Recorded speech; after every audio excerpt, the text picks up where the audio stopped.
Hey, good afternoon. Congratulations on your new Fiddle fig. It's a beautiful plant. I'm going to show you how I take care of mine, give you some care instructions. So probably received a fig similar to this, maybe in bush form, in some type of basket or planter that we have.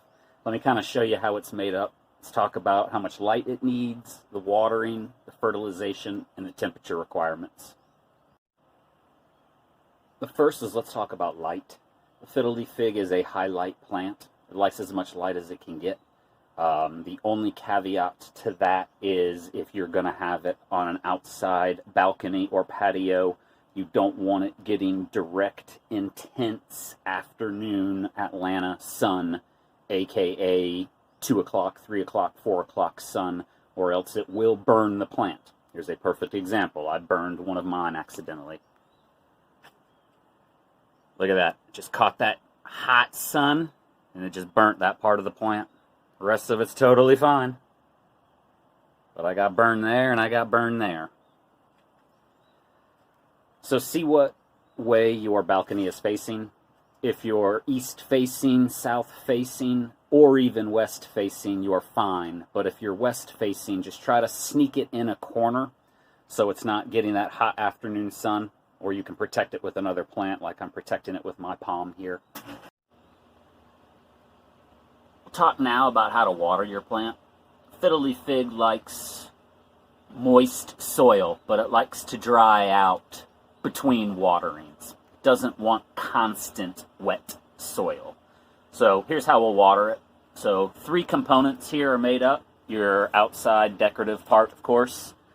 Your fig, which we can pull out, and then there's a water tray in here to catch any excess water.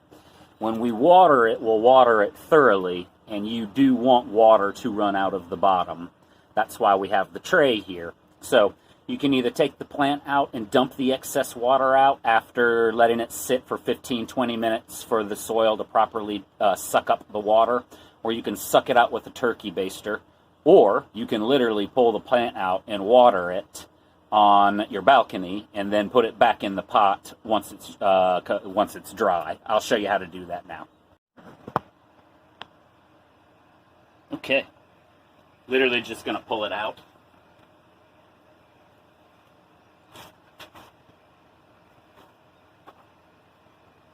You can see the pot has holes. The way you can tell if it needs water if you don't know is you can feel the bottom of the hole here. If it's got any moisture to it, it's fine. The easiest way that I tell people to learn their plant, though, is if you literally just physically pick up the plant like this, you'll be able to tell by the amount of weight the plant has in it how much water it has. If you pick it up and it's very light, then the soil is thoroughly dried out, and it's time to water. If you pick it up and there is weight in the pot, that means there's moisture somewhere in the soil and it doesn't need to be watered. But when it is time to water, just give it a good thorough watering. Circle around. Little green balls you see in there are fertilizer. They're releasing nutrients into the soil. And that's pretty much about it. I don't want to overwater this one because I watered it actually yesterday. You'll probably water this, I'd say check it every 3 to 5 days. I normally say once a week, but if it's going to be outside in the heat, you might want to be 3 to 5 days. And then that's it. Like I said, the green's fertilizer. Soil's already moist, but normally it'd be coming out. But it's got real good weight to it. It's heavy in that pot. So I'm just going to pick it back up and put it in there. Put it back in its corner. Make sure it's getting its full sun. But not that hot afternoon burning sun. It's fertilized. You're not going to need to fertilize it for the rest of the season because it won't go into the growing season probably past October, November really. The only last bit of advice is when it starts getting cold outside, October, you're going to want to bring it inside and put it by a patio window. Don't really want these to get below 50. They really are kind of rainforest tropical plants, believe it or not.